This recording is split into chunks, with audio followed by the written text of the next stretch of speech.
La corrupción política es un problema arraigado de la sociedad española. Si nos fijamos en los datos del Índice de Percepción de la Corrupción, que elabora anualmente la organización Transparencia Internacional, la lucha contra la corrupción en España se mantiene igual que el año anterior.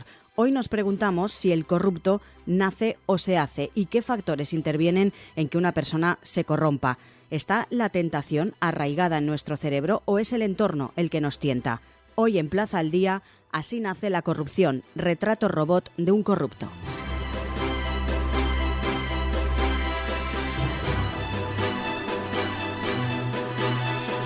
Saludamos al psicólogo Luis Fernández Ríos, además es autor del libro Psicología de la corrupción y de los corruptos. Señor Fernández, muy buenas. Hola. Usted manifestó recientemente que el hombre es un animal con una tendencia biológica a la corrupción.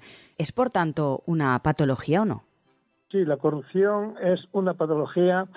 Otra cosa que sea o que tenga un fundamento biológico.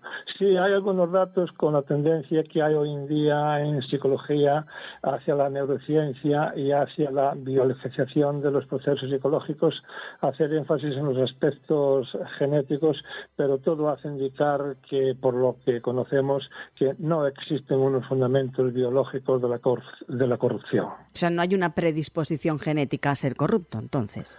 No existe, y si existe todavía no la conocemos hoy en día. ¿Está la tendencia o la tentación en este caso arraigada en nuestro cerebro o es el entorno el que nos tienta? No, es el entorno el que nos tienta. El corrupto no nace, sino que se hace. Y se hace en su contexto social, en su contexto político, en donde aprende y se motiva para implementar y llevar a cabo conductas corruptas. Porque al final la corrupción es sencillamente una conducta, con sus motivaciones y con sus búsquedas de refuerzos. Eso es la corrupción, así sencillo, un comportamiento amoral y no hay más complicación psicológica. Por tanto, ¿qué conductas habría detrás de una persona que es corrupta? Pues las conductas que hay detrás de una persona que se corrompe, pues suelen ser personas que tienen unas emociones morales, porque la cuestión es ¿para qué se corrompe la gente? ¿Para qué se emite un comportamiento corrupto?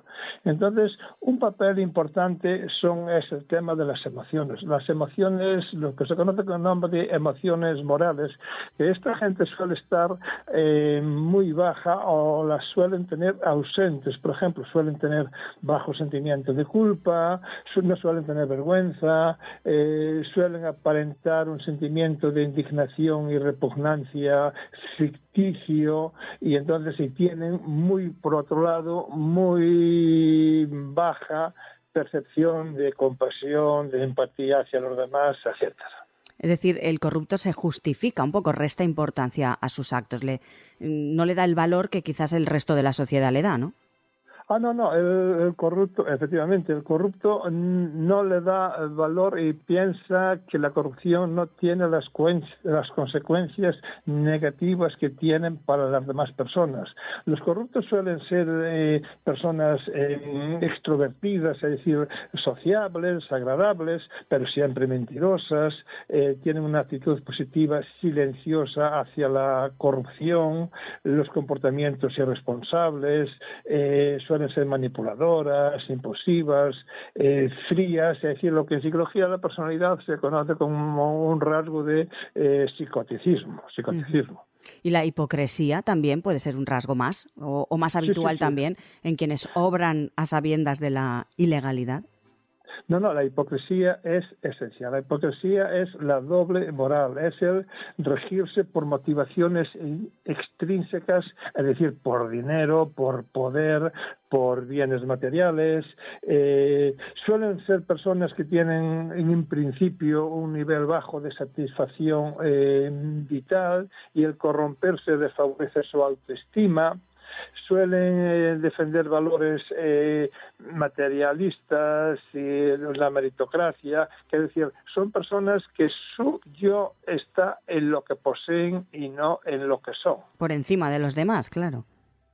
Sí, eso es siempre esencial en las personas corruptas, que suelen tener problemas con el motivo de poder. Uh-huh. Suelen tener sistemas de creencias y de valores paraéticos, suelen creer que en el mundo es justo porque si ellos se corrompen es porque merecen lo que consiguen, suelen autojustificar sus conductas por patológicas que sean, etcétera. Y entonces, pues, el motivo de poder, hablando de corrupción política, el motivo de poder es un factor esencial para la corrupción política. Me refiero al motivo de poder político, personal y social. Uh-huh. Decía usted hace unos instantes que el corrupto no nace, sino que se hace. ¿Qué otros factores pueden intervenir en que una persona se corrompa en su vida política, por ejemplo? Pues suelen haber factores de patología organizacional. Por ejemplo, una cierta inercia organizacional hacia lo que se hizo ayer, se continúa haciendo hoy, bajo control ético y organizacional dentro de la propia organización. Lo que se conoce como el nombre de principio de Peter, es decir, que una persona en una organización o institución pública asciende hasta alcanzar su nivel de incompetencia, tienen bajas reglas morales y además hay que tener en cuenta que toda sociedad, todo grupo, toda organización, y esto es muy importante, produce las estructuras psicológicas que necesita para existir. Y una organización o un grupo corrupto necesita producir valores, emociones, motivaciones y expectativas corruptas para poder existir dentro de ese grupo. Así de sencillo y así de duro. Quiere decir, la sociedad produce los procesos psicológicos que necesita, y las organizaciones también, y los grupos también, y las personas en el nicho ecológico en el cual se socializan, pues también adquieren la información que les interesa y que pueden justificar para corromperse. Por eso yo escucho mucho hablar, por ejemplo, de tengo la conciencia tranquila, haría lo mismo, es decir, tengo la conciencia tranquila porque tengo una serie de mecanismos de defensa que me justifican lo que he hecho. Y entonces, cuando yo justifico lo que he hecho, todo está justificado y todo comportamiento termina por ser legitimable. Por lo que dice, el sentimiento o los remordimientos en este caso, o el sentimiento de culpa no existe para esas personas. No, porque el sentimiento de culpa es la percepción de haber transgredido un precepto o un principio moral. Y estas personas suelen ser amorales, es decir, o tienen su propia moral egoísta. Por lo que usted nos dice, la verdad es que no podemos ser muy positivos, es decir, es un círculo y esta lacra de la corrupción no se va a acabar nunca. Yo pienso que no, y en un país como España, mucho menos. Bueno, mucho menos. No estamos en buen lugar, ahora hablaremos también de eso. Entonces, porque las personas, la dinámica política, la motivación de poder y las emociones morales, si no se fomentan, si no se comparten, si no se siente apoyada la persona ética, la persona responsable, la persona que se esfuerza, la persona que trabaja, la persona que lucha honradamente y honestamente por vivir, si no se refuerza eso, la estructura social entra en anomia, entra en desarreglo y sálvese quien pueda. Si vamos un poco más allá, un estudio que se realizó en Londres en el año 2016 por neurobiólogos descubrieron que el cerebro se adapta a la frecuencia de los comportamientos, tanto que la amígdala va perdiendo sensibilidad con el paso del tiempo, pudiendo afectar a la respuesta ante situaciones delictivas. Explíquenos exactamente qué significa esto.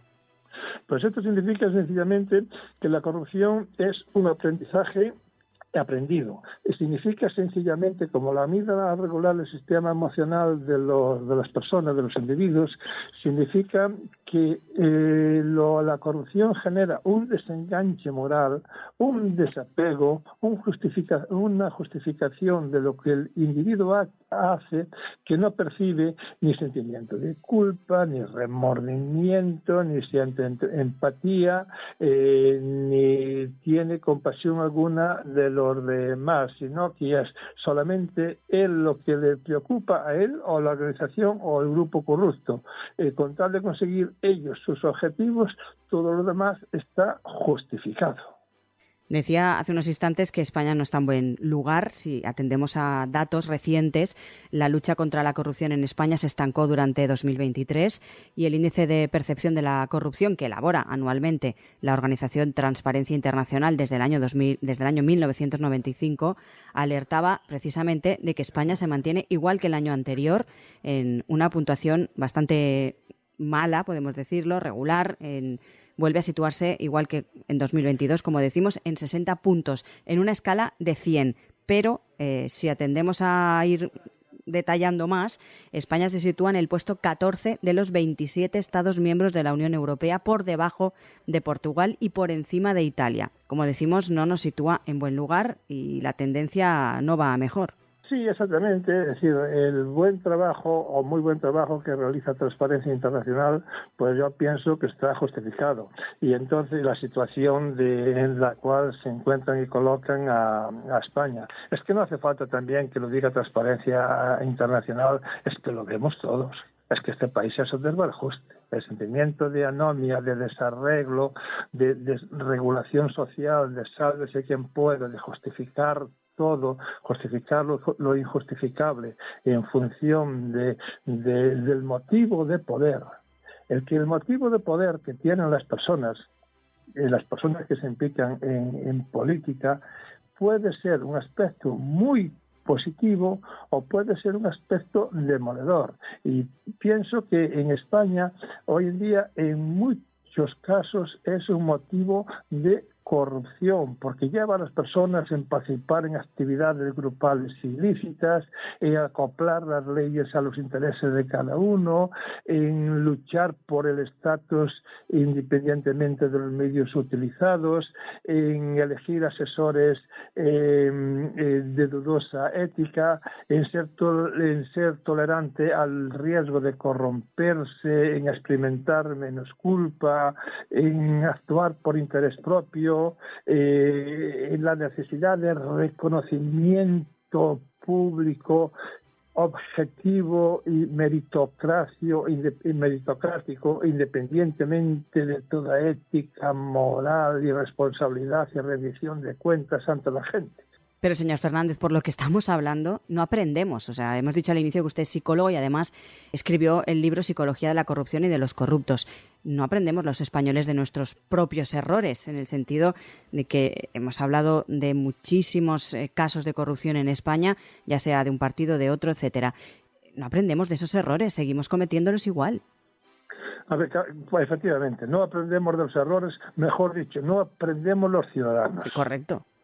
No aprendemos los ciudadanos, porque los ciudadanos, cuando en las elecciones, sabemos perfectísimamente a quién votamos. Y cada uno vota, como debe de ser, libremente a quien prefiere y a quien le da la gana. Y entonces, cuando votan a X partido o a X personas, a pesar de las listas cerradas, pues saben que la ética del partido. Y la pregunta mía ¿es que los políticos son corruptos o es que la sociedad es intrínsecamente corrupta y desregulada? Me refiero a la sociedad española. Uh-huh. Es decir, ¿es corrupta una sociedad que vota a políticos corruptos? Mi respuesta es que sí. O sea, ha generado también, no sé cómo decirlo, ya nos hemos acostumbrado a esa situación y se tiende a decir en cualquier sitio, ¿no? Pues es que da igual si todos son iguales, ¿no? Esa frase la hemos oído hasta la saciedad.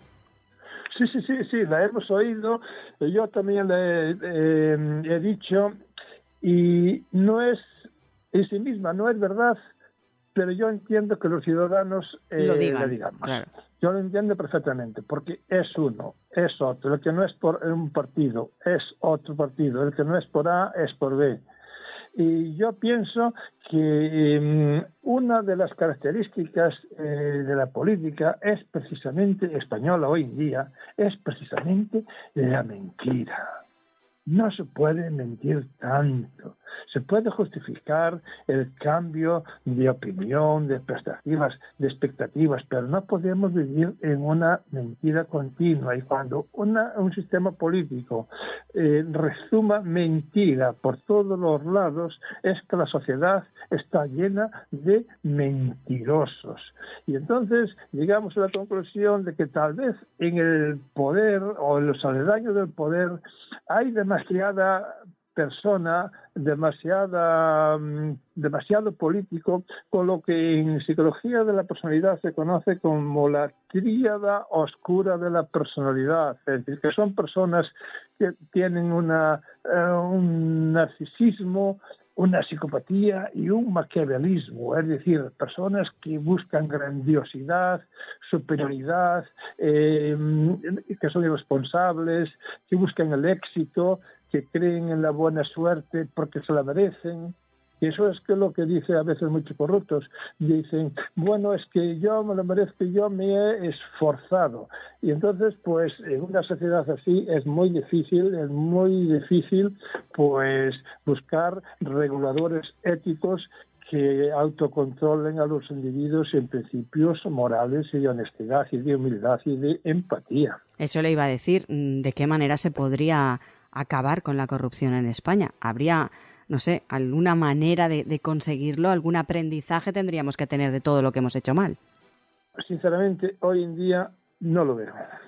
No lo veo. Soy absolutamente pesimista. Sí. Yo cuando he escrito el libro, allá por los años 90, había muchísimos casos de corrupción que aparecían todos los días en los periódicos.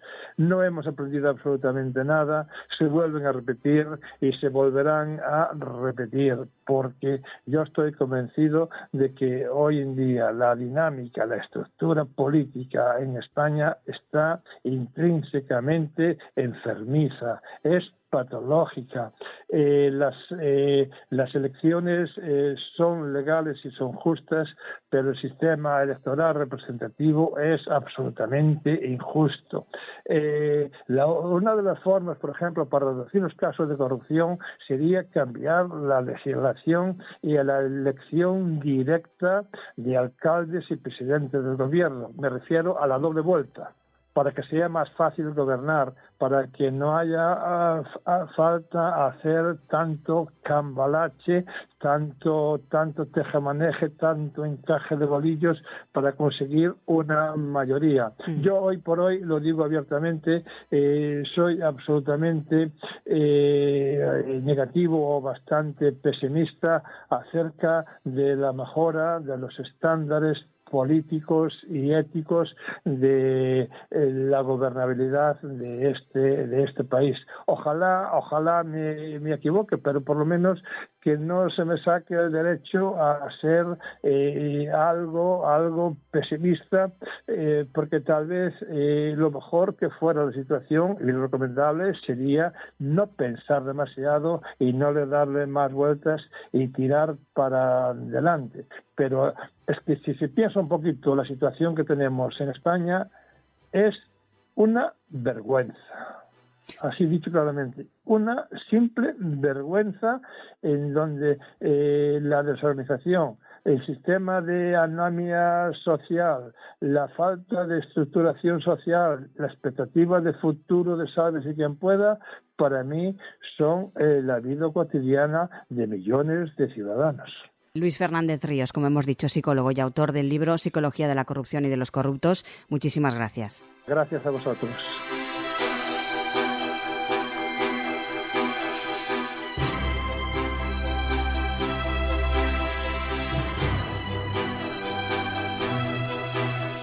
El psicólogo Fernández Ríos nos argumenta que hasta la fecha no se han encontrado pruebas concluyentes de una predisposición genética hacia la corrupción. Afirma que es principalmente una conducta aprendida, influenciada por el entorno social y político de una persona. Enfatiza en que los corruptos tienden a carecer de emociones morales como culpa o vergüenza, que les permita justificar sus acciones de manera egoísta y sin preocuparse, añade, por las consecuencias negativas para los demás. Además, describe a los corruptos como individuos manipuladores, fríos e impulsivos, con una búsqueda de poder y un reconocimiento materialista. Su análisis destaca también la importancia de abordar tanto los aspectos individuales como los estructurales de la corrupción para lograr un cambio significativo en la sociedad española.